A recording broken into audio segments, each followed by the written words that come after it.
Mr. Speaker, I rise in support of the bipartisan balanced budget amendment. And I want to thank my colleagues, Congressman Goodlatte and others who have worked on this effort, and really urge my colleagues that this is the time that we need to come together to act on behalf of the better interests of our nation. Clearly, a majority of the citizens I represent in the San Joaquin Valley agree that Washington needs to get its fiscal house in order.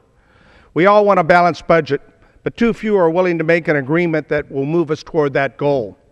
That's why the passage of the constitutional amendment requiring the federal government to live within its means is an important step, but it is only a step.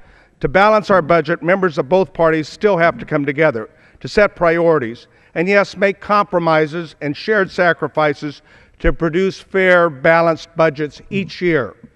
And never has the need been ever so clear.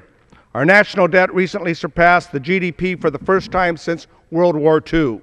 Each American share of the debt is now greater than their average salary. Congress could have acted sooner, but we haven't, and we can no longer afford to wait. The bipartisan passage of this balanced budget amendment is an important and necessary step toward a sound fiscal future.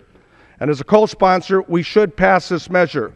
But we also should reach a larger agreement with the supercommittee that's fair and balanced on entitlement reform and revenues. If we do so, we will begin to restore the confidence by the American public that we can work together to get our economy back on track and create the jobs that all Americans want. I yield the balance of my time. Gentleman from New York. Mr. Speaker, it's now my privilege to yield to a member of the Ways and Means Committee, the gentleman from Massachusetts, 4 minutes.